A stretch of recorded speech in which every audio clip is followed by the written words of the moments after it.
చేయడానికి గతంలో జరిగినాయి, ఇప్పుడు మళ్ళీ కాంగ్రెస్ ప్రభుత్వంలో కూడా జరగడానికి కుట్రలు జరుగుతున్నాయి. మరీ ముఖ్యంగా మున్సిపల్ శాఖలో, రెవెన్యూ శాఖలో, ఇరిగేషన్ శాఖలో పెద్ద మొత్తంలో అవినీతికి పాల్పడుతున్నారు. వాడు జాబ్ వచ్చినప్పటి నుంచి ఇంకేం చేస్తాడండి?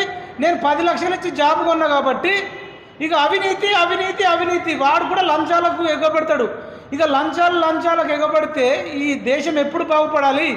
ఈ దేశం ఇంకా డెవలప్ కాకపోవడానికి ముఖ్య కారణం అవినీతి అండి. మనందరం కూడా దయచేసి నేను పాలమూరు జర్నలిస్టులకు చెప్తున్నా, చాలా యాక్టివ్గా ఉన్నారు. పిలవగానే ఒక ఇంతమంది ఛానళ్ళు వస్తారని చెప్పి నేను అస్సలు ఊహించలేదు.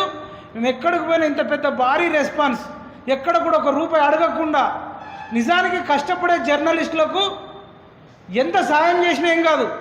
ఎందుకంటే వాళ్ళు అలు పెరగకుండా ఎండకు వానకు వర్షానికి తడుస్తూ ఈ సమస్యలు బయటకు తీయాలని చెప్పేసి ఇంత కష్టపడుతుంటే జర్నలిస్టులు అవినీతి చేయాలనుకుంటే వాళ్ళు ఎప్పుడో 100 కోట్లు సంపాదించుకోవచ్చు.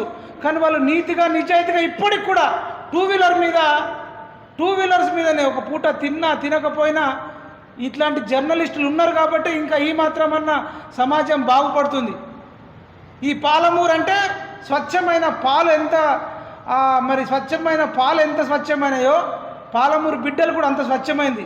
కానీ ఇక్కడ పాలమూరులో కూడా కొందరు అధికారులలో దొంగలు పడ్డారు. చేనులో పురుగులు పడ్డట్టు, పంటకు తెగలు పడ్డట్టు అధికారులు లక్షలు తీసుకుంటా నిరుద్యోగులు ఇక్కడ పాలమూరు ప్రెస్ క్లబ్ పక్కకే ఇక్కడ మనకు ఒక లైబ్రరీ ఉంది, పాలమూరు లైబ్రరీ. ఇక్కడ అంతా మెరిట్ స్టూడెంట్లు చదువుతారు. వాళ్ళకు జాబులు ఇవ్వకుండా ఎవడెవడికో జాబులు ఇచ్చుడేందండి.